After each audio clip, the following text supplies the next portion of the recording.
प्यारे बच्चों नमस्कार। भारतीय इतिहास इस क्लास में आपका हार्दिक स्वागत है। अपन पढ़े थे दिल्ली सल्तनत में पहला वंश अपन देख रहे हैं गुलाम वंश। आज अपन देखेंगे सेकंड लास्ट शासक। ठीक है ना, बिल्कुल सही आपने पहचाना, बलबन। ठीक है, टोटल 10 शासक हुए अपने गुलाम वंश के अंदर। तो आज अपन नवा सीक्वेंस पे 90 नंबर पे देखेंगे बलबन। ठीक है, तो सर 90 नंबर पे आगे तो मतलब 1 से 8 कुछ बता दो क्या? सब कुछ बता दिया मैंने, तो बारी आपकी। कुतुबुद्दीन ऐबक।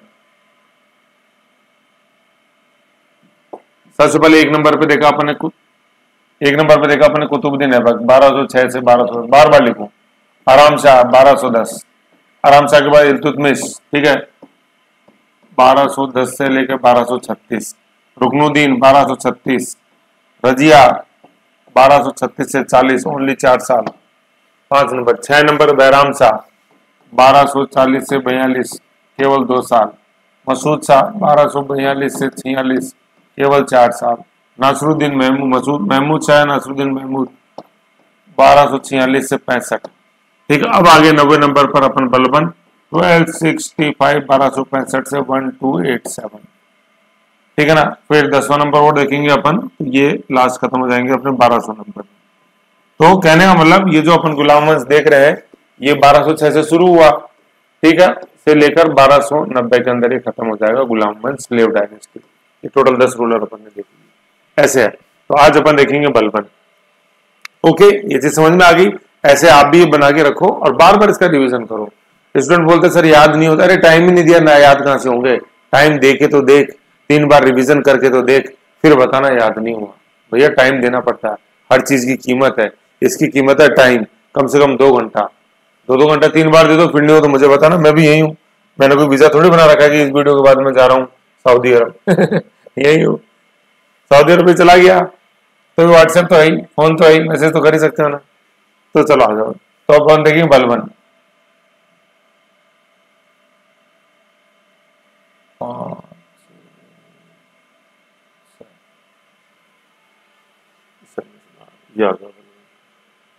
ठीक है, बैकग्राउंड में काफी मैंने बता भी दिया था, एक बार छोटा सा देख लेते हैं उसमें क्या ऐसा क्या अर्ज है जी। 9वां शासक बलबन। ठीक है, पूरा नाम गयासुद्दीन बलबन, याद रखो, है ना, गयासुद्दीन बलबन। ठीक है, गयासुद्दीन तुगलक नहीं है वैसे, इसका ध्यान रखो आप, वो आगे आएगा। गयासुद्दीन बलबन है। काल 1565 से 1287, 1265 टू 1287, सीक्वेंस में 9वां, सेकंड लास्ट।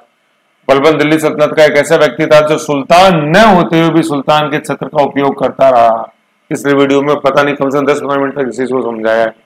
ठीक है ना, पहले ही पूरा एक्सपीरियंस ले लिया। अमीर हाजिब के रूप में अमीर हाजिब रह लिया, शिष्टाचार मतलब दरबार का शिष्टाचार प्रमुख, नायब मुमलकत रह गया, संरक्षक, डिप्टी नायब मतलब डिप्टी सुल्तान वो रह लिया जी। अब क्या चाहिए था? अब तो सुल्तान ही बनना बाकी था, वो भी बन गए। कैसे देखो, ये कैसे छत्र का उपयोग कैसे किया सुल्तान ने रहते हुए? 20 वर्ष तक वजीर। वजीर का मतलब क्या है? प्रधानमंत्री मैंने बताया। तो भाई 20 वर्ष कैसे? अभी नीचे लिखा हुआ 20 वर्ष कैसे, नासरुद्दीन महमूद के समय। और 20 वर्ष तक सुल्तान। ठीक है, तो देखो ये देखो सुल्तान के छत्र का उपयोग ये 20 वर्ष कैसे किया देखो, और 20 वर्ष तो सुल्तान ही रहा ना ऐसे। तो देखो ये है, ये लाइन अब ये यहाँ आ रही है ना। 20 वर्ष तो जो वजीर रहा ना, ये 20 वर्ष तक वजीर यहाँ है, ये दोनों 20 वर्ष तक वजीर है, और 20 वर्ष तक सुल्तान ये यहाँ पे। ठीक है, तो 20 वर्ष तक वजीर कैसे रहा? वजीर के रूप में देखो क्या प्रधानमंत्री कैसे रहा? तो देखो प्रधानमंत्री ये 20 वर्ष जो आ रहे हैं ना, वो ये 20 वर्ष है वजीर। संरक्षक मतलब सुल्तान का संरक्षक वजीर। ठीक है, नासरुद्दीन महमूद के समय। लेकिन उससे पहले अपन देखते हैं मसूद शाह के समय। मसूद शाह कौन से नंबर के? अपने 7वें नंबर के। 1242 से 46 काल मसूद शाह का, उस समय अमीर हाजिब रह गए। फिर नासरुद्दीन महमूद 8वां जो सुल्तान 1246 से 45, 20 साल। इस समय क्या रहे? नायब मुमलकत, संरक्षक, वजीर, उपाधि उल्लूक खां, सब देखा था अपन ने। नासरुद्दीन महमूद 8 नंबर में है कि नहीं? अब स्वयं फिर सुल्तान बन गए 1265 से 87, 20 वर्ष तक सुल्तान।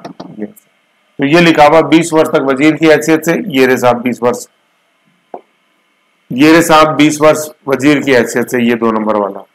ठीक है साहब, ये 20 वर्ष रह गए सुल्तान के रूप में, ऐसे है।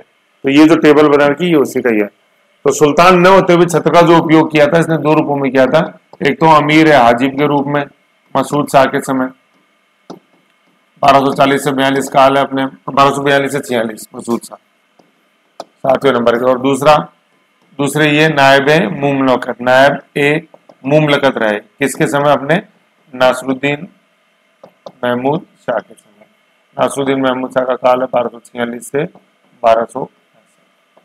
ठीक है, तो वजीर ये है नायब मुमलकत। अमीर हाजिब तो क्या था? दरबारी शिष्टाचार। और अमीर हाजिब और नायब मुमलकत एतगीन भी रहा हुआ था, एतगीन के पदक्रमों पे चल रहे थे, लेकिन एतगीन नहीं बन पाया। क्या? सुल्तान। ठीक है, एतगीन वही महत्वाकांक्षी व्यक्ति रजिया, याद आ गया सर? एतगीन 3 महत्वाकांक्षी है। तो देखो क्या था, बलबन सारी चीजें समझ चुका था सुल्तान बनने से पहले ही कि 3 दावेदार है सत्ता के। सुल्तान है एक, तो एक नायब मुमलकत है, और तीसरा ये वजीर है कि नहीं? वजीर प्रधान, सॉरी, सुल्तान मुमलकत, अपने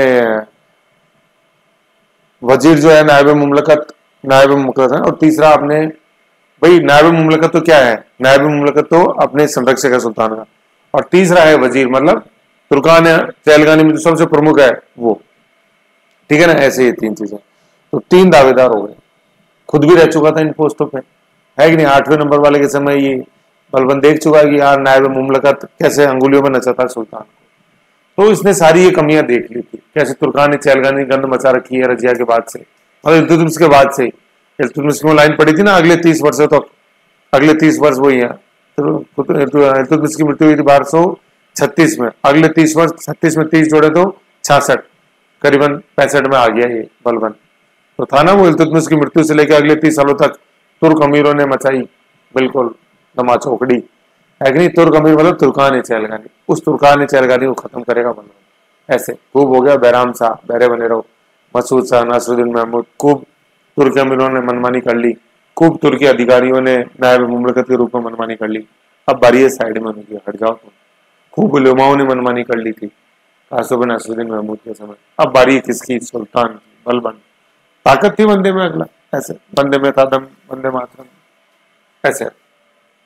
ठीक है, तो बलबन गैसुद्दीन बलबन। ठीक है, ये समझ लिया अपन ने।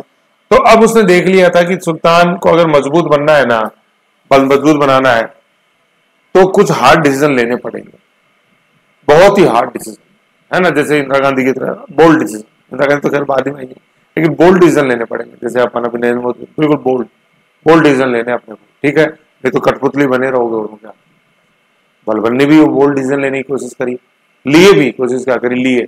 तो ये जो बोल्ड डिसीजन लेने वाली पॉलिसी थी बलबन की, इसको अपन बोलते हैं रक्त और लौह की नीति, policy of blood and iron, है ना? तो रक्त तो ये कि पहले तो अपन को खुद की ब्लड की प्योरिटी दिखानी है कि मैं भी अच्छे वंशज से हूँ, ईरानियन वंशज जो है अफरासियार, उनसे मैं बिलोंग करता हूँ, प्योरिटी दिखानी है ना? जैसे अपन भी पढ़ते हैं राजस्थान हिस्ट्री, सूर्यवंशी चंद्रवंशी, पढ़ा था चौहानों को, सूर्यवंशी बिजोलिया अभिलेख, चंद्रवंशी अपने हाशिए अभिलेख, पढ़े कि नहीं पढ़े? ऐसे बताते हैं सब में ऐसे। तो वो वंशज बताने, तो उससे क्या है कि रिकॉग्निशन आती है, समझ गए? तो ये तो हो गया रक्त। फिर रक्त और लौ क्या? साला जो कहना नहीं माने उसको उड़ा दो, तुर्कानी चहलगानी कर दो खत्म, नायब मुमलकत कर दो खत्म, स्थापना करो दीवाने अर्ज के सैन्य विभाग की, मेरिट बेस लेऊंगा मैं, जो सेवा देने लायक नहीं है सेना में घर बैठाओ, पेंशन दो इसको, कोई जरूरत नहीं है ऐसे। इक्तों की जांच कराओ, बधाइयों का इकता जांच कराओ, कितने पैसे देता है, कितने पैसे कमाता है, कितने जमा कराता है कि नहीं है? इख्तेदार की मृत्यु होगी तो नहीं दूंगा मैं उसके बच्चे को, वापस लो इकता। ये हार्ड डिसीजन। तो ये जो टफ डिसीजन लेने वाली पॉलिसी थी बलबन की। फिर जो इसमें सबसे इंपॉर्टेंट जो चीज थी वो क्या थी कि इसने देख लिया था कि यार, लाइन पढ़ी थी अपन ने नासरुद्दीन महमूद की लास्ट में कि स्वयं को सुल्तान बनाया इसने, अमीरों के ऊपर डिपेंड नहीं रहा कि अमीर तुम मेरे को आगे बनाओगे। जैसे अमीर तो खुश हो रहे थे ना, बैराम शाह को बनाया, मसूद शाह को, नासरुद्दीन महमूद को, बोला नहीं मैं खुद ही हूँ सुल्तान, है ना? और सुल्तान जो है ना, मेरे को किसने बनाया सुल्तान? वो पैगंबर ने बनाया, वो जिले मतलब पैगंबर, सर्वोच्च सत्ता जो, उसने मेरे को सुल्तान बनाया, किसी ने नहीं बनाया मेरे को सुल्तान, पैगंबर ने बनाया सुल्तान। इस धरती पे जो है क्या, मैं पैगंबर की छाया हूं मैं, है कि नहीं? उसकी रिप्रेजेंटेटिव हूं मैं, पैगंबर का रिप्रेजेंटेटिव हूं मैं। पैगंबर ने भेजा मेरे को, जाओ और पृथ्वी पे रूल करो, पृथ्वी में पैगंबर की छाया हूं मैं, ऐसे पैगंबर का सबॉर्डिनेट हूं मैं। ठीक है, सबॉर्डिनेट मतलब सहायक हूं उसका, डिप्टी, सबॉर्डिनेट डिप्टी, समझ गए? किसका? पैगंबर का। तो उससे क्या हुआ कि सब साइड में हो गए। स्वयं सुल्तान घोषित कर दिया तो अमीर साइड में हो गया, मेरे को तो मौका ही नहीं बना सुल्तान बनाने का, खुद ही बन गया।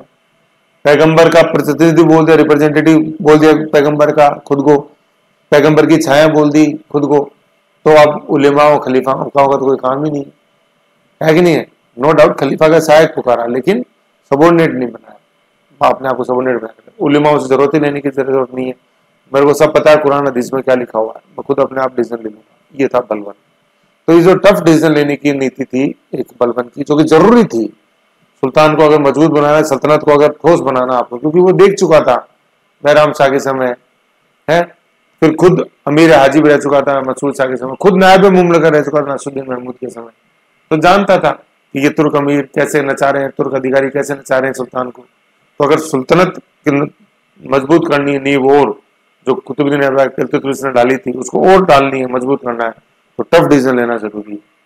तो टफ डिसीजन लेने की पॉलिसी बलबन की कहलाती है policy of blood and iron, रक्त और लौ की नीति। बहुत इंपॉर्टेंट है, बहुत क्वेश्चन आते हैं।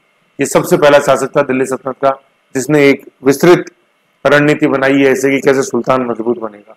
तो देखो कैसे चीजें आगे धीरे धीरे बढ़ रही हैं।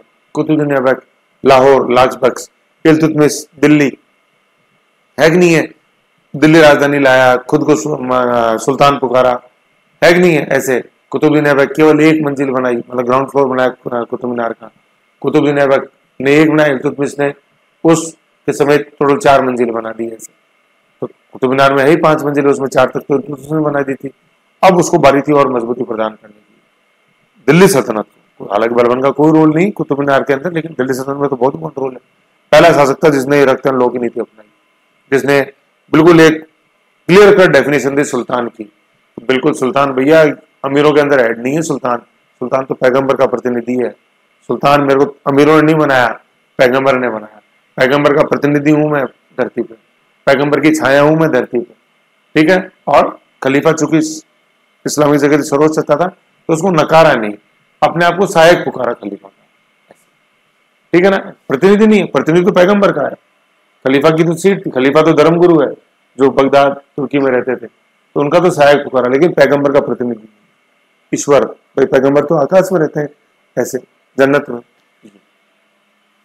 समझ गए। तो ये है रखते हैं लोग की नीति, बहुत ज्यादा इंपॉर्टेंट है, समझ के रखनी है, ठीक है ना। तो policy of blood and iron, रक्त व लौ की नीति, ठीक है। तो इसमें अपन क्या देखते हैं, बलबन है ना, उसने मतलब बलबन ने सुल्तान की प्रतिष्ठा को स्थापित करने के लिए रक्त और लौ की नीति अपनाई। इसमें देखो क्या क्या किए इसने, ये बहुत इंपॉर्टेंट क्वेश्चन है, पूछते हैं ये खासतौर पे जब आप इसमें लिखोगे उसमें आएगा ये रक्त और लौ की नीति, ठीक है ना। ऐसे तो क्या क्या है देखो, एक नंबर है राजत्व सिद्धांत, divine theory, policy of divine origin, है ना, डिवाइन थ्योरी। सेकेंड है वंश, है ना, अपने आप को किसका वंश है उसने पकड़ा, जो है ना, रक्त की शुद्धता, प्योरिटी ऑफ ब्लड, ये जरूरी है जिससे कि आप में रिकॉग्निशन आए। सुल्तान निरंकुश, सॉवरेंटी ऑफ सुल्तान, निरंकुश है वो, सारे डिसीजन खुद लेगा। फिर कुछ सैन्य सुधार किए उसने, ठीक है, एकता सुधार किए, भू सुधार या एकता सुधार, गुप्तचर विभाग की स्थापना करी, ये सारा, ठीक है ना। तो ये 6 चीजें आएंगी अपने इसकी policy of blood and iron के अंदर, बलबन की, बहुत इंपॉर्टेंट है, ठीक है ना। एक एक सुनो समझो फिर अपन आगे बढ़ते हैं धीरे धीरे। बलबन दिल्ली सल्तनत का प्रथम सुल्तान था जिसने राजत्व संबंधी सिद्धांतों की स्थापना की। राजत्व का मतलब राजा संबंधी सिद्धांत, कि राजा कौन है, ठीक है ना, ये पहला ये था बलबन के राजत्व सिद्धांत की मुख्य विशेषताएं निम्न थे। देखो अपन ने कुतुबुद्दीन पढ़ लिया, इल्तुतमिश पढ़ लिया, रजा पढ़ी, कहीं भी अपन ने राजत्व सिद्धांत पढ़ा नहीं, उपाधि ले ली थी वैसे कुतुबुद्दीन इल्तुतमिश सुल्तान, लेकिन इसने क्लियर कट डेफिनेशन दी राजत्व की, राजा है क्या, कौन है। तो अब देखो आप आगे देखो उनकी विशेषताएं क्या थी। राजस्थान सुल्तान का पद ईश्वर द्वारा प्रदान किया गया है, ईश्वर ने बनाया मेरे को सुल्तान, किसी अमीर ने नहीं बनाया। तो कर दी अमीरों की छुट्टी साइड में, याद करो बैराम शाह, याद करो रुकनुद्दीन, इल्तुतमिश ने तो अपनी बेटी को रजिया को नॉमिनेट किया था कि ये है अगली, लेकिन तुर्क अमीरों ने बना दिया रुकनुद्दीन को। फिर रजिया के बाद तुर्क अमीरों ने बना दिया रजिया के भाई बैराम शाह को, है कि नहीं है। पहले भी भाई को बनाया था रजिया से पहले, रजिया के बाद में भाई को भी बनाया, रजिया के भाई को या इल्तुतमिश और शाह तुर्कान के पुत्र को, लेकिन बनाया किसने, तुर्क अमीरों ने। बैराम शाह तुर्क अमीर, मसूद शाह तुर्क अमीर, नासिरुद्दीन महमूद शाह तुर्क अमीर, बलबन तुर्क अमीर नहीं, साइड में हो जाओ भैया, ईश्वर ने बनाया मेरे को, क्योंकि उसको ताकत थी, देख चुका था अपनी आंखों से। ये है किसने दिया है, ईश्वर ने दिया है। अमीर हो गए साइड में, हटाओ, हटा सावन की घटा, खोल दे खिड़की, अण देवा, उसके अनुसार सुल्तान पृथ्वी पर ईश्वर का प्रतिनिधि है, रिप्रेजेंटेटिव ऑफ गॉड ऑन अर्थ, जिल्ले इलाही, शैडो ऑफ गॉड। किसी की जरूरत नहीं है मेरे को, किसी अमीर की जरूरत नहीं है, तुर्क अमीर तुर्क अधिकारी किसी की जरूरत नहीं है, खुद बनाऊं और उसका प्रतिनिधि हूं मैं, उसके प्रति जिम्मेदार हूं। बलबन ने स्वयं को पैगंबर, पैगंबर मतलब ईश्वर, ईश्वर का नायब, नायब पुकारा, ठीक है ना, ईश्वर का नायब पुकारा, ईश्वर का नायब पुकारा, ठीक है। एक मिनट, एक चीज में भूल गया, या एक चीज बताना भूल गया, ये वाली लाइन तो है ना, सेकंड वाली। उसके अनुसार सुल्तान पृथ्वी पर ईश्वर का प्रतिनिधि है, रिप्रेजेंटेटिव ऑफ गॉड ऑन अर्थ, जिल्ले इलाही, है ना। जिल्ले, जिल्ले मतलब क्या है, ये जमीन पर, इलाही उसका प्रतिनिधि हूं पैगंबर का, तो रिप्रेजेंटेटिव ऑफ गॉड जिल्ले इलाही। और जिल्ले इलाही को अपन कैसे लिखेंगे, ये ऐसे ZEHILAY, जिल्ले इलाही, LAHI, जिल्ले इलाही ऐसे लिखेंगे, है ना, जिल्ले इलाही, ठीक है ना। रिप्रेजेंटेटिव ऑफ गॉड जिल्ले इलाही, याद रखो, है ना, रिप्रेजेंटेटिव प्रतिनिधि, प्रतिनिधि होता है ना, रिप्रेजेंटेटिव ऑफ गॉड जिल्ले इलाही, ठीक है। रिप्रेजेंटेटिव ऑफ गॉड जिल्ले इलाही, प्रतिनिधि कह लो चाहे प्रति छाया बोल दो। प्रतिनिधि का मतलब क्या होता है, मैं उसको रिप्रेजेंट करता हूं, मैं उसकी छाया हूं। प्रतिनिधि बोल दो चाहे प्रति छाया बोल दो चाहे छाया बोल दो, छाया शैडो बोलते हैं ना अपन, वो मेन है, उसकी मैं छाया पर हूं। जैसे ये पेन है, तो जैसे पेन की छाया के यहाँ तो नहीं बन रही लाइट के कारण, है ना, छाया है कि नहीं है, तो किसकी छाया, किसको रिप्रेजेंट करता हूँ, उस पैगंबर को, ठीक है। तो ये रिप्रेजेंटेटिव या शैडो है, तो ये क्या, जिल्ले इलाही, ठीक है ना, जिल्ले इलाही, जिल्ले इलाही, ये तो फारसी वर्ड्स हैं, इनका मतलब ये है। नेक्स्ट है नियामत खुदाई, डिप्टी ऑफ गॉड, अपने आप को पैगंबर का नायब पुकारा, ठीक है, मैं उसका डिप्टी हूं, प्रतिनिधि हूं, वो तो क्या हो गया, जिल्ले इलाही, उसका डिप्टी हूं, वो हो गया नियामत खुदाई, मतलब खुदा ने जो नियम बनाए उनको मैं लागू करूं, नियामत खुदाई, उसका नियामत कह दो, उसका नायब कह दो, वो हूं डिप्टी, नायब नियामत, नए नए कर दो, नए से नायब नए से नियामत, डिप्टी, ठीक है। नायब मुमलकत देखा था अपन ने, सुल्तान का डिप्टी, ये तो पैगंबर का डिप्टी है, कर दिया साइड में नायब मुमलकत, है कि नहीं, खुद डिसीजन में मेरे खुद लूंगा, ठीक है। तो क्या बोला, ईश्वर का प्रतिनिधि बोल दिया, छाया, प्रतिनिधि के साथ में छाया भी लिख लेना है ना, ये शैडो लिखूंगा, शैडो छाया। नायब बना दिया नियामत खुदाई ऑफ गॉड, साइड में कर दिया खलीफा को, उलेमा को, है कि नहीं है, ये चीज है। फिर उसने अपने आप को क्या, ये हो गया ना, समझ में आ गया। तो जिल्ले इलाही समझो और नियामत खुदाई समझो, ये दोनों वर्ड माइक्रो के रूप में आपको ये याद रखने हैं। स्वयं सुल्तान घोषित, जिल्ले इलाही रिप्रेजेंटेटिव या शैडो ऑफ गॉड, प्रतिनिधि या छाया पैगंबर की, जिल्ले इलाही, नियामत खुदाई पैगंबर का नायब पुकारा, डिप्टी पुकारा अपने आप, ऐसे। तो ये इन दोनों से क्या हुआ, बिंदु संख्या 2 और 3 से क्या हुआ, खलीफा और उलेमा की जो सत्ता थी वो शांत हो गई, खत्म हो गई।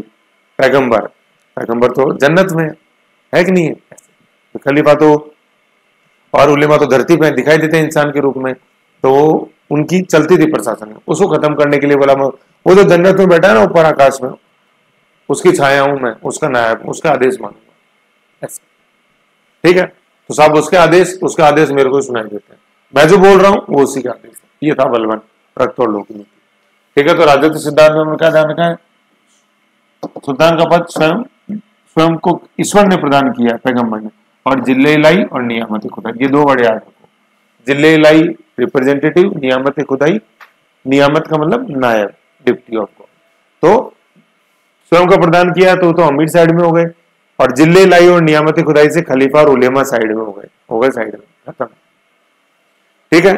और ये जो राजत्व सिद्धांत है ना अपने बलबन का, ठीक, ये जो राजत्व सिद्धांत है बलबन का, इसकी जानकारी अपन को कहां से मिलती है, ये गढ़ मुक्तेश्वर मस्जिद है अपने हापुड़ यूपी में।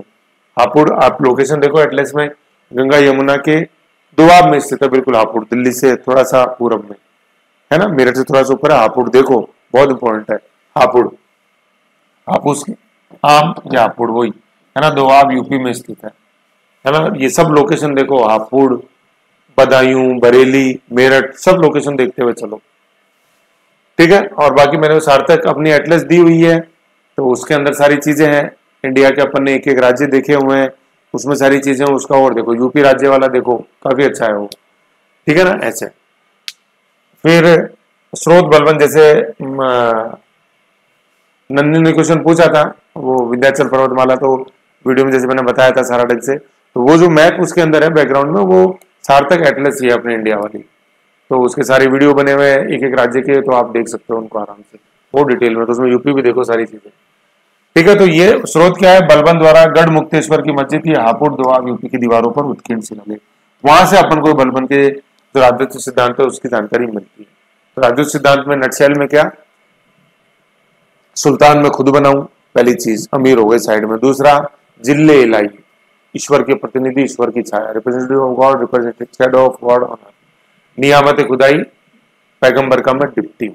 तो इससे खलीफा और उलेमा शांत हो। तो अब याद करो आप, तुर्काने चहलकानी खत्म, अभी तो देखेंगे आगे। और वो नायब मुमलकत खत्म, खुद हूं भैया मैं।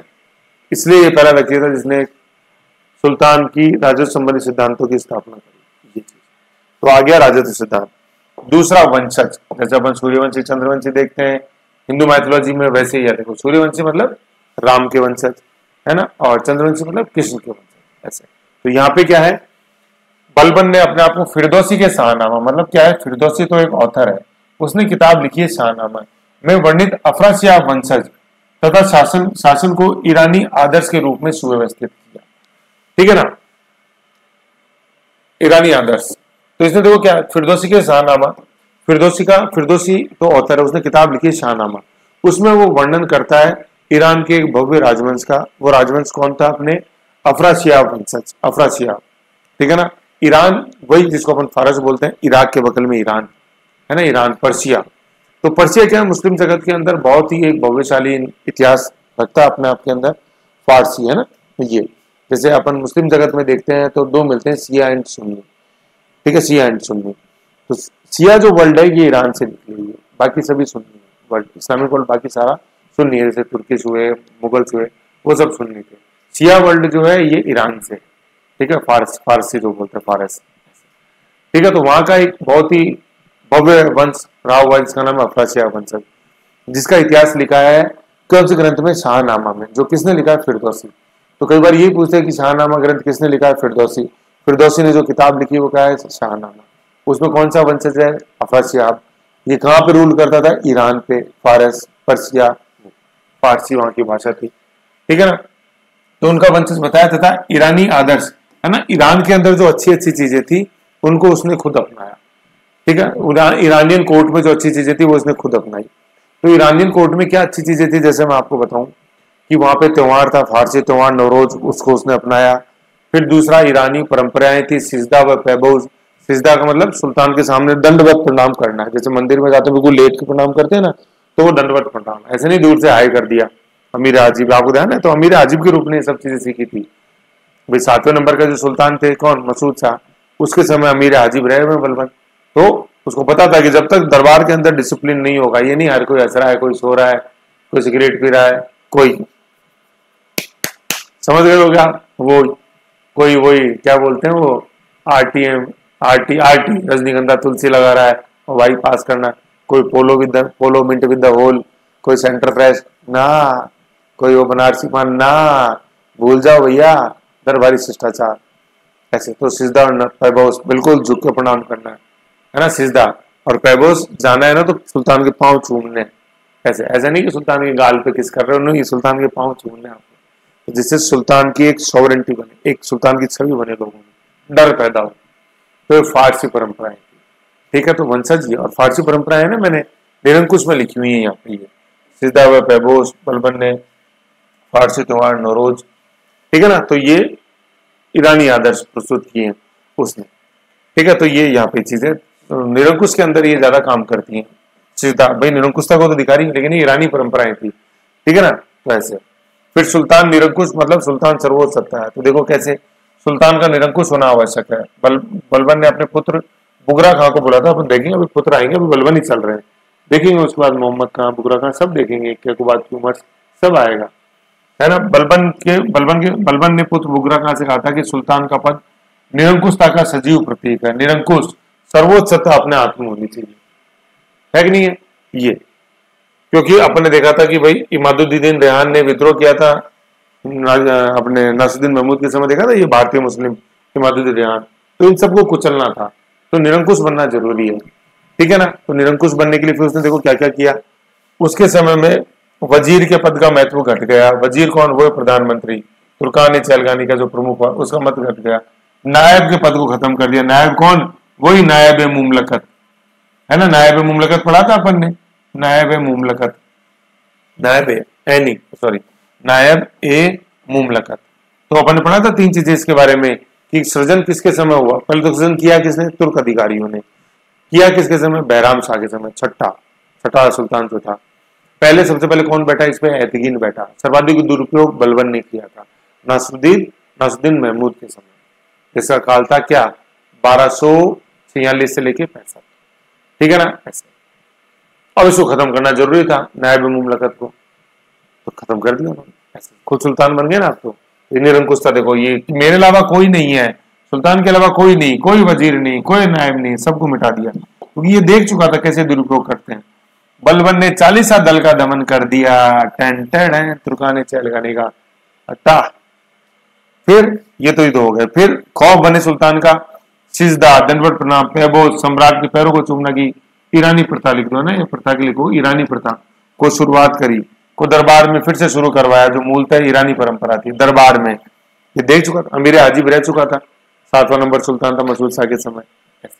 दरबारी शिष्टाचार बहुत जरूरी है। ठीक है, जैसे दरबारी शिष्टाचार बिल्कुल वही जैसे क्लास में मान लो मैं पढ़ा रहा हूँ, ये तो चलो ऑनलाइन है, आप मौज कर सकते हो, लेटे लेटे भी देख सकते हो। लेकिन मान लो क्लास चल रही है, कोई हंस रहा है, कोई लेट आ रहा है, कोई जैसे सीट पे ऊपर पाँव रख के बैठा है, तो वो क्लास रही है, मुझे बताओ। खौफ जरूरी है ऐसा। तो ये खौफ किससे बना? सिजदा व पैबोज। खौफ किससे बना? जिले इलाही से, रिप्रेजेंटेटिव, नियामत खुदाई, नायब। ठीक है। फिर बलबन ने भारत में प्रसिद्ध फारसी त्योहार नौरोज है ना, फारसी न्यू ईयर जो होता है उसको नौरोज बोलते हैं, उसकी शुरुआत करी। तो ये थे अपने जो सुल्तान को निरंकुश बनाने के जो कदम उसने उठाए। नेक्स्ट देखते हैं सैन्य सुधार है ना। ये सब लोगों की नीति, सैन्य सुधार। सैन्य मतलब वही तलवार को दार लगाना है, सैन्य सुधार करना है। मंगोलों का मुकाबला, क्योंकि देखो ये मंगोल बहुत बड़ी चुनौती थे। अपन देख चुके थे इल्तुतमिश के समय जलालुद्दीन मांगबरनी आया है ना, मतलब जलालुद्दीन मांगबरनी तो खारिज में था, लेकिन उसका पीछा करते हुए मंगोल आ गए थे। ठीक है, अपने चंगेज खान। तो ये खतरा थे मंगोल बहुत बड़ा। ठीक है, ऐसे सेंट्रल एशिया में तो लूटपाट करते रहते थे, लेकिन सेंट्रल एशिया वही Kazakhstan, Uzbekistan, Turkmenistan, Kyrgyzstan, Kazakhstan, तो सेंट्रल एशिया में तो मंगोल लूटपाट करते रहते थे। वहां कुछ नहीं बचा तो ये दिल्ली की तरफ आ जाते थे, हिंदू कुछ पार करते, तो ये डर रहता था इनको। तो मंगोलों का मुकाबला करने के लिए उसने एक सैन्य विभाग की स्थापना करी। विभाग, दीवान अर्ज है ना, दीवान अर्ज, अर्जी देनी है अपन को सैन्य विभाग में। बलबन की तरह बलवान बनना है, जो बल की ताकत से बना वो बलबन कहला, बल भुजाबल से है ना। तो भुजाबल से अपन को अर्जी देनी है सेना के अंदर कि साहब मेरी अर्जी लो ना, मैं भी सैनिक बनना चाहता हूँ, अग्निवीर। तो अर्जी दी है, तो वो सैन्य विभाग है। सैन्य विभाग तो क्या है? दीवान अर्ज। जैसे आज अपन रक्षा मंत्री है, रक्षा मंत्रालय, ठीक है, तो उस समय जो सैन्य है ना, आज तो रक्षा है, उस समय सैन्य बोलेंगे है ना, सैन्य विभाग। तो दीवान अर्ज, अर्जी देनी अपन को सेना में है ना, अग्निवीर अर्ज। ये तो डिपार्टमेंट हुआ करता था, और इसका डिपार्टमेंट का जो हेड होता था, कोई व्यक्ति हेड भी तो बनेगा ना, उसको अपन क्या बोलते थे? आरी जे मुमालिक। ठीक है, ये नायब मुमालिक नहीं है, मोहम्मद का नहीं है, आरी जे मुमालिक है। दीवाने अर्ज तो डिपार्टमेंट होगा, डिपार्टमेंट को कोई हेड भी तो करेगा ना व्यक्ति, वो था आरी जे मुमालिक। ये बहुत इंपॉर्टेंट है, सम्मिलित करने में आएंगे क्वेश्चन। दीवाने अर्ज है ना, दीवाने इंसा, दीवाने रसालत। तो दीवान का तो मतलब क्या होता है? डिपार्टमेंट। तो उसका हेड जो होता है वो आरी जे मुमालिक। ऐसे तो प्रमुख स्तंभों में से एक था ये दिल्ली सल्तनत के सैन्य विभाग। आज भी देख लो, सैन्य है, जिसको अपन रक्षा बोलते हैं आज। ऐसे ठीक है, सेना विभाग, सेना। ठीक है, सेना विभाग, दीवाने अर्ज।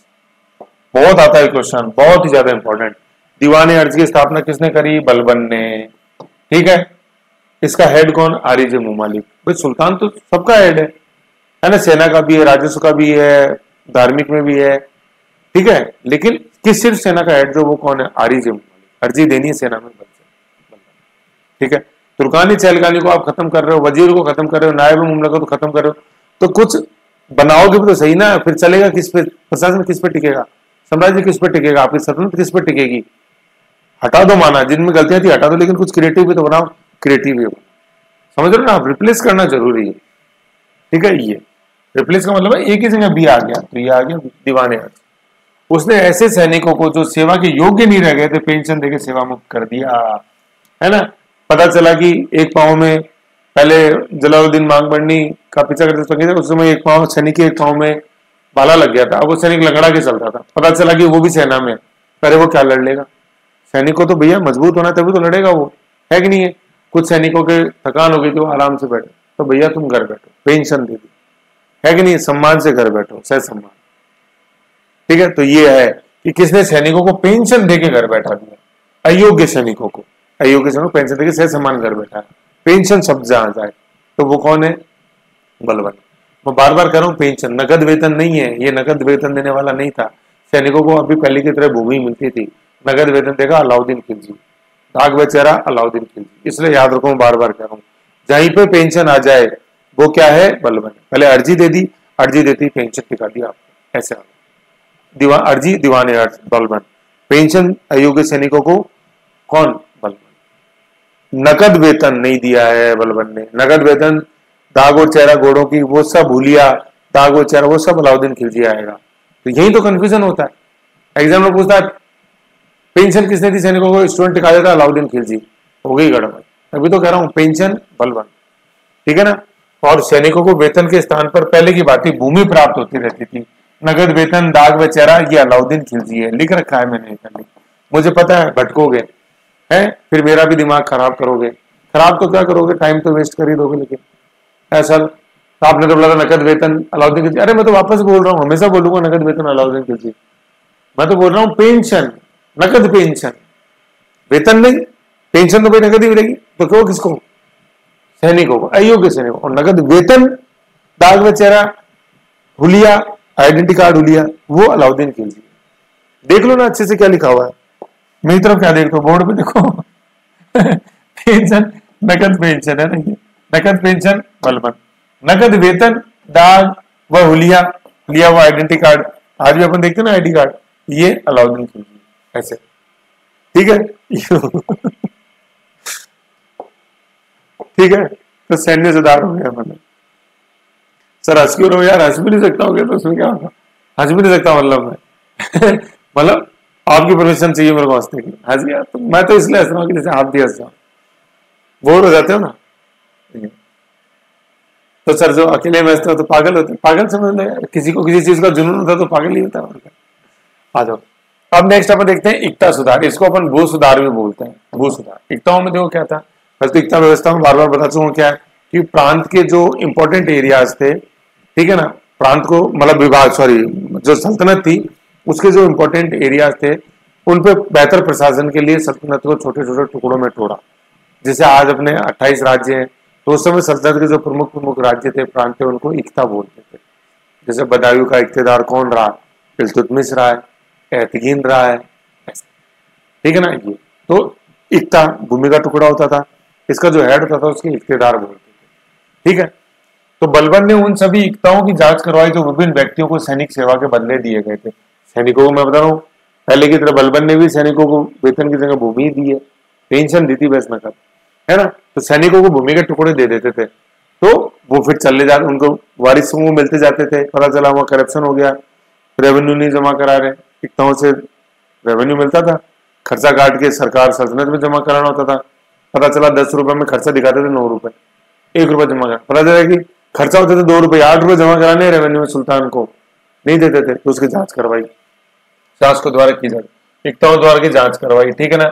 इक्ताओं से आय एकत्रित करने का अधिकार सरकारी कर्मचारियों को दिया गया, ध्यान रखेंगे इससे इनकम कितनी हो रही है, ठीक है ना, इक्ताओं की। और इक्तेदारों को नगद वेतन देने के आदेश दिए। देखो इक्तेदारों को दे रहे नगद वेतन, सैनिकों को नहीं। इक्तेदार कौन, इक्ते का जो हेड होता था, गवर्नर, जैसे बदायूं इल्तुतमिश रहा हुआ अपने बदायूं का, ऐसे बलबन था अपने कड़ा इलाहाबाद का इक्तेदार, ऐसे, ठीक है ना। ये लो अलाउद्दीन खिलजी था, सॉरी अलाउद्दीन खिलजी था कड़ा इलाहाबाद का, ठीक है। इल्तुतमिश था बदायूं का, एहतगीन था बदायूं का, अलाउद्दीन खिलजी था कड़ा इलाहाबाद। अलाउद्दीन खिलजी तो बाद में आएंगे अभी, लेकिन इक्ताओं पे नजर रखना बहुत ज्यादा जरूरी था, ठीक है, क्योंकि प्रमुख जो इक्ते थे, जैसे खासतौर पर बदायूं, उसका जो इक्तेदार होता था ना, बहुत ज्यादा गुंजाइश होती थी कि अगला सुल्तान वो बनेगा, इसलिए इक्तों पर नजर होती थी, वो सुल्तान इन मेकिंग हुआ करता था। ठीक है, समझ गए। तो इन पे और इक्तेदारों को नगद वेतन, सैनिकों को नहीं। सैनिकों देखो लिखा हुआ, किंतु सैनिकों को वेतन के स्थान पर पहले की बात ही भूमि दी जाती थी। इक्तेदारों को नगद वेतन किसने दिया? बलबन। सैनिकों को नगद वेतन किसने दिया? अलाउद्दीन। सैनिकों को नगद पेंशन किसने दी? बलबन। तो अलग अलग है ना देखो चीजें। फिर अपन देखते हैं गुप्तचर विभाग। गुप्तचर विभाग की स्थापना करी इसने। गुप्तचर विभाग में क्या हुआ? बलबन के शासन की सफलता का मुख्य श्रेय उसका गुप्तचर विभाग ही था। भाई गुप्तचर विभाग है ना, गुप्तचर विभाग की स्थापना सामंतों की, सामंत मतलब सामंत देखो जो राजपूत युग था उसके अंदर वर्ड यूज आता है हर्षवर्धन का सामंत, गुजर प्रतिहारों के अपने चौहान है ना, वो सामंत था। दिल्ली सल्तनत में इसके लिए वर्ड आता है इक्तेदार। ठीक है, सामंत। इक्तेदारों की गतिविधियों पर निगरानी के, सामंत को हटा के इक्तेदार कर देना कि गतिविधियों पर निगरानी, मतलब देखो सामंत पूरे मध्यकाल में, दिल्ली सल्तनत में इक्तेदार, और जब मुगल्स पढ़ेंगे तब आ जाएंगे मनसबदार। तो ये सारे ये फ्यूडल्स की कैटेगरी है। ठीक है ना, ऐसे समझना। तो इनकी निगरानी पे जैसे इक्तेदारों के आपने उनको बोल रहे हो कि इनकम पे आपकी नजर रखी जाएगी, है कि नहीं है? तो आपको सुल्तान ने थोड़ा ना हमेशा जाके देखा, तो गुप्तचर विभाग जरूरी था। जैसे आज अपन देखते हैं कि अपने आईबी है, इंटेलिजेंस ब्यूरो, है कि नहीं है, सीआईडी है। आईबी तो इंटरनेशनल अफेयर्स देखती है अपने गुप्तचर के हिसाब से, और सीआईडी जो है वो इंटरनल देखती है, central investigation department. IB intelligence bureau, CID देश के अंदर खुफिया जानकारी इकट्ठा करती है, आईबी देश से बाहर करती है। ठीक है, ऐसे। तो गुप्तचर सूचना बहुत जरूरी है, उन्हीं के पीछे चलती है सरकार, बसती है, लंबा टेन्योर उसी की वजह होता है ना। मतलब देश में शांति के लिए गुप्तचर व्यवस्था जरूरी है। तो बलबन ने, अभी क्वेश्चन आया गुप्तचर व्यवस्था की शुरुआत किसने करी? ऐसे। ठीक है ना, क्योंकि अपन देख रहे थे स्वयं को पुकारने से क्या होगा, आपने स्वयं को जिले लाई नियाबत खुदाई पुकार दिया, स्वयं को सुल्तान बना लिया। लेकिन पहले जांच भी तो, एक लोगों को डर भी तो रहने से हमारे ऊपर नजर रखी जा रही है। दरबार में भी चलो आपने सीधा व्यापार चालू कर दिया, लेकिन बाहर साम्राज्य इतना बड़ा आपका फैला हुआ है कि नहीं? अपन देखें बंगाल भी इनके पास है, विंध्याचल पर्वतमाला तक तो नहीं, लेकिन अपन देख रहे मालवा तक इनका कंट्रोल, इधर अपन पंजाब तक देख रहे हैं कंट्रोल, मुल्तान में कंट्रोल। अपने पुत्र मोहम्मद खां को वहां छोड़ा था मुल्तान में, किले बनाए मुल्तान में, ऐसे। इसलिए मैं बार बार कह रहा था, करने बोला ना, देखो मुल्तान, देखो पेशावर। अब तक नहीं देखा ना, तो अब देखोगे, तो एक बार नहीं 10 बार देखोगे। अभी भी नहीं, तो रुक जाओ थोड़ा, सब देखोगे। ठीक है, तो वहां मुल्तान में बनाया, मोहम्मद खां को वहां बनाया मुल्तान का सूबेदार, और मोहम्मद खां की मृत्यु हो गई फिर वहां मंगोल आक्रमण, देखेंगे अभी अपन, ऐसे।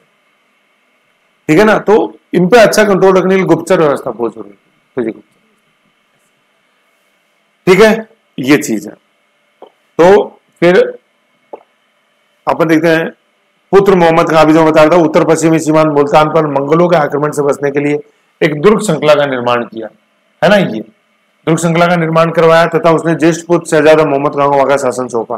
किंतु 1297 में मंगोलों के प्रबल आक्रमण का सामना करते हुए वह मतलब पुत्र मोहम्मद खां मारा गया, ऐसे। ठीक है ना, तो मतलब ये दुर्गों का भी इसने निर्माण किया। ये भी ये ना 7वां पॉइंट जोड़ लेना इसके अंदर, है ना। ये ना इसको कंटिन्यू करना है, ये करेक्शन होने से रह गया। ये 7वां पॉइंट है, और इसमें पढ़ना आप दुर्ग, ये दुर्ग।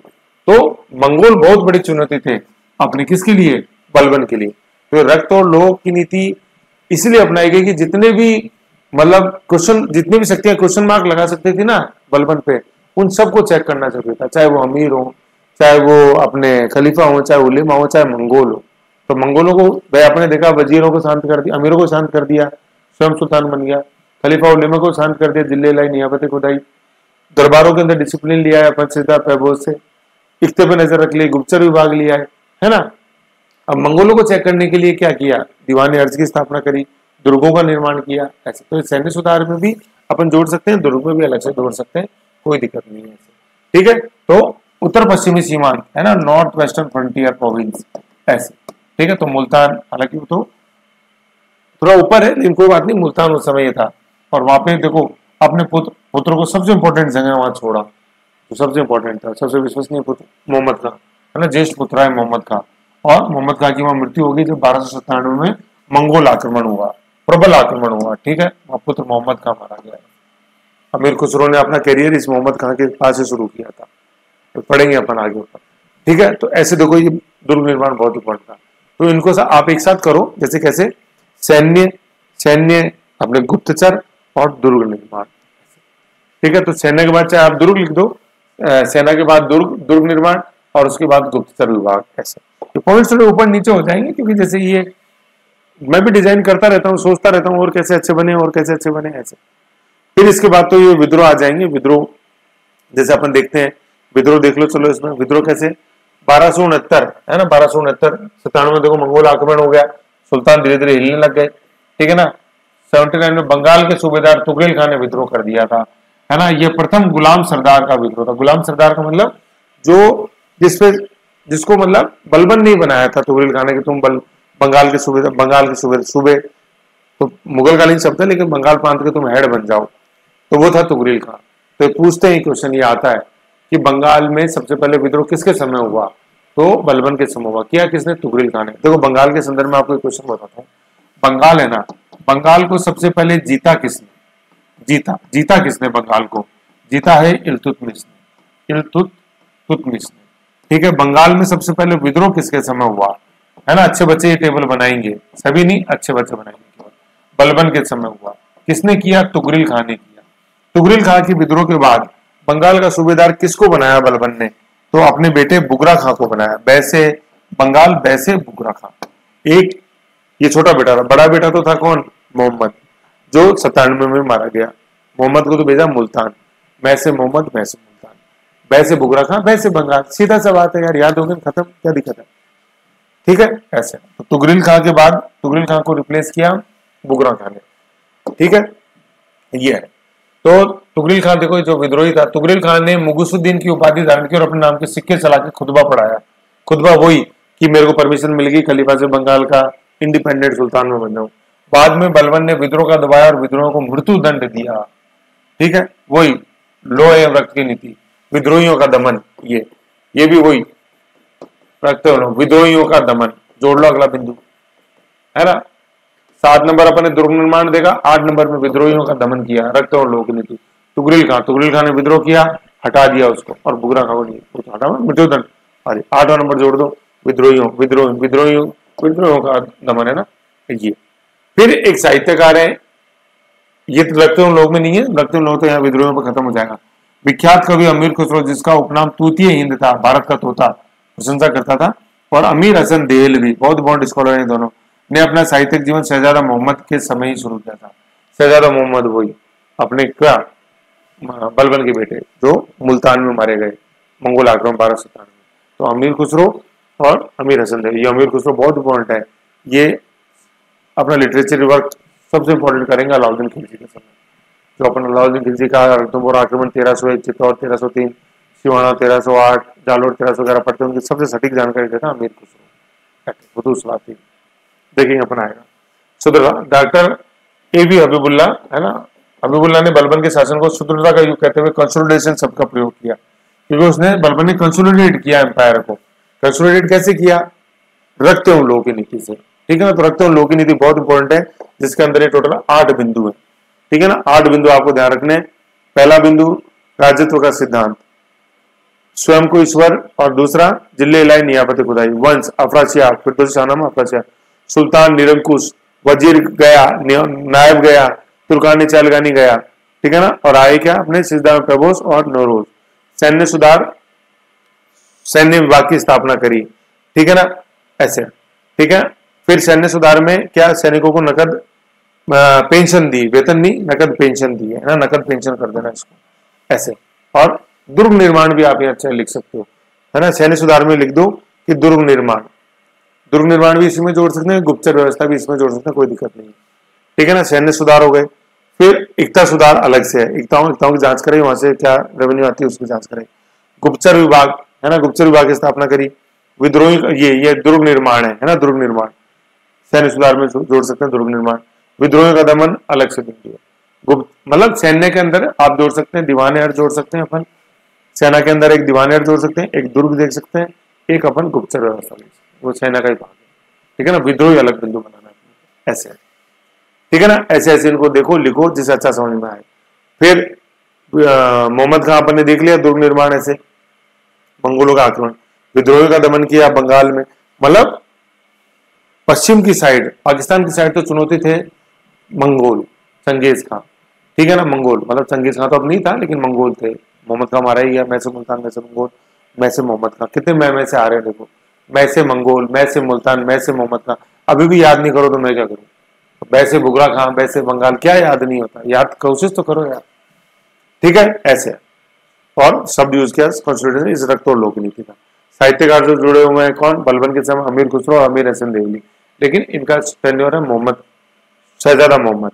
तो शहजादा मोहम्मद का काल तो बलबन के समय तक ही है भाई।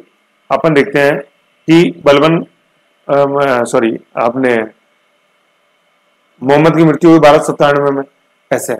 ठीक है, और अपन देख लेते हैं बलबन का काल है 85 तक, ऐसे 1286-87। ठीक है ना, ऐसे। तो ये चलते रहे और बाद में फिर मोहम्मद की मृत्यु बाद में हुई 85, और पिताजी के जाने के बाद करीबन 12 साल बाद मृत्यु हुई मोहम्मद की, ऐसे। किसमें, मंगोला। तो देख लो मुल्तान कितना ऐसे। ठीक है, तो ये चीज है। फिर अपन देखेंगे, ये हो गया, ये सारा बलबन का था। लोअर रखते लोक की नीति में 8 बिंदु अपन को ध्यान रखने मोटे मोटे। ओके, ये इसके बाद नेक्स्ट शासक अपन देखेंगे कैकुबाद। एक मिनट, ठीक है ना। कैकुबाद अपन नेक्स्ट में देखते हैं। अभी तक तो हमने बलबन का देखा, रखते हैं लोग उसमें मेन रखो, कैसे 20 साल तक सुल्तान के पद का मतलब उसने एक्सपीरियंस लिया, और फिर मतलब ये एक्सपीरियंस वाला तो काल क्या है अपने 46 से 65 तक का। ठीक है, नासिरुद्दीन महमूद के नायब मुमलकत के रूप में। ठीक है, और कैसे 20 साल वो सुल्तान के पद पर रहा 65 से 87।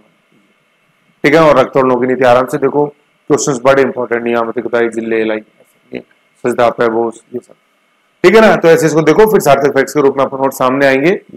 नेक्स्ट में अपन देखते हैं लास्ट गुलाम का अपने 10वां शासक क्या। मिलते हैं, रिवीजन करो। ओके।